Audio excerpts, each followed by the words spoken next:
नमस्ते। Yoga with Yogesh में आप सभी का स्वागत है। दोस्तों, योग शुरू करने से पहले कुछ बात को ध्यान में रखना बहुत जरूरी होता है। उसको योग की भाषा में योग की सिद्धांत कहा जाता है। आज हम लोग योग की सिद्धांत के बारे में देखेंगे। इससे पहले अगर आप हमारे चैनल में नए हो तो हमारे चैनल को अवश्य सब्सक्राइब कीजिए। आगे भी आपको अच्छे अच्छे वीडियो मिल सके। तो आइए हम अब देखते हैं योग का सिद्धांत। योग का पहला सिद्धांत है शौच यानी शुद्धि। उसमें पहला आता है मुख शौच और दूसरा मल शौच। आप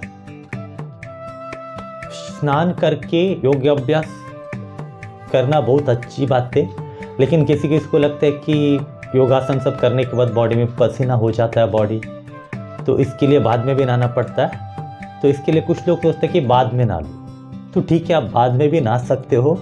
लेकिन यहाँ पे मुख शौच यानी धातुन कर लेना, मुख को साफ कर लेना और आंखों में पानी मार लेना और पूरा फेस को साफ करना, ये बहुत जरूरी है। दूसरा मल शुद्ध यानी मल को त्यागना योग करने से पहले, ये भी जरूरी है। लेकिन आजकल क्या हो जाता है, किसी को शौच यानी मल सुबह ही नहीं आता, किसी को दोपहर को आता है, किसी को शाम को आता है। तो ऐसा लोग क्या करें, योग नहीं करें? नहीं, आप एक काम करो, योग करने से पहले एक गिलास गर्म पानी पी के योग करो।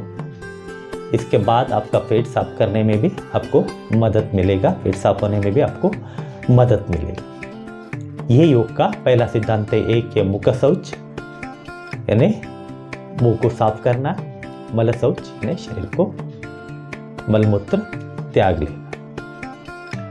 और दूसरा, आप जहां योग करते हो उस जगह समतल होना चाहिए, यानी ऊपर नीचे नहीं रहना चाहिए, जगह समतल रहना चाहिए। तीसरा सिद्धांत है, आपके कपड़ा जो है योग करते वक्त, ये कपड़ा पहनते हो, ये शरीर को एकदम चिपकना नहीं चाहिए। तो एक कपड़ा ढीला रहना चाहिए, क्योंकि जब योगासन सब करते हो तो पसीना, रोमकूप से पसीना बाहर आता है। उस पसीने को रोकना नहीं चाहिए, उसको बाहर आना देना है। अगर तुम टाइट कपड़े पहनते हो तो पसीना को थोड़ा आप रोकते हो। तो इसलिए पूरा ढीला कपड़ा आपको पहनना है। और टाइट कपड़ा पहन के आप योगाभ्यास भी बराबर नहीं कर पाओगे, बॉडी ऐसा लगेगा आपको कुछ पकड़ा है ऐसा। फिर चौथी बात, थकान और बीमार स्थिति में आपको योग नहीं करना है। अगर समझो आपके पास सुबह आपको टाइम नहीं मिला, शाम को आप घर पे आप योग करना चाहते हो, तो काम से आए हो, काफी थक चुके हो, तो उस टाइम आप योग करने जाओगे, आपसे योग बराबर नहीं होगा। ऐसी थकान स्थिति में आपको योग नहीं करना है।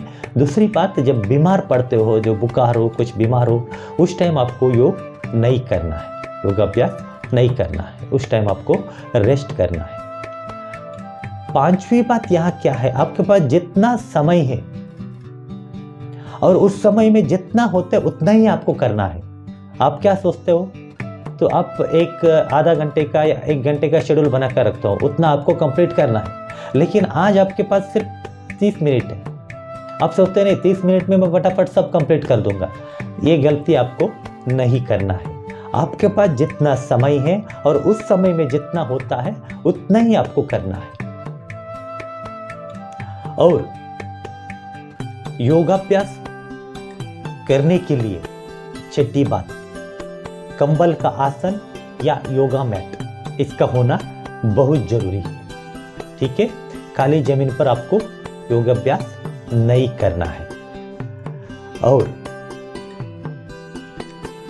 कोई भी अभ्यास के बाद योगाभ्यास के बाद बीच में, योगाभ्यास करते वक्त बीच में और अंत में, लास्ट में रेस्ट करना यानी रिलैक्सेशन करना बहुत जरूरी है, ये ध्यान में रखिए। और सातवां बात, आप कुछ योगाभ्यास शुरू करते हो उससे पहले कोई ना कोई प्रार्थना कर लो, ईश्वर की, गुरु की या किसी का भी आपको प्रार्थना कर लेना अति आवश्यक है। इसमें आपका मन भी और अच्छे से लगेगा योगाभ्यास करने में। और शुरुआती जो विद्यार्थी है, जो स्टार्टिंग जब योगा सीख रहा है, उनको कुछ वार्म अप कर लेना बहुत ज़रूरी है। या थोड़ा चलो, बॉडी को गर्म कर लो, या कुछ हाथ पाँव को हिलाओ, कुछ वार्म अप एक्सरसाइज कर लो। शुरुआती साधक के लिए ऐसा कर लेना बहुत ज़रूरी है। और 9वां बात है, जहाँ ज़रूरत है वही सांस रोकना है। जहाँ आपको ज़रूरत है सांस रोकने की वहीं रोकना है। यानी आप ऐसा आगे झुकते हो, इस टाइम आप सांस रोकने मत जाओ, क्योंकि आपका पेट दबता है, चेस्ट भी सिकुड़ता है। इसलिए जहाँ जरूरी है वही सांस रोकना है, बिन जरूरी का जगह आपको सांस नहीं रोकना है। और प्रॉपर टेक्निक से आपको योगा करना है। बराबर टेक्निक को सीख के आपको योगा करना है। और स्नान, अगर योग के बाद आपको स्नान करना है, मिनिमम 20 मिनट के बाद आपको स्नान करना है।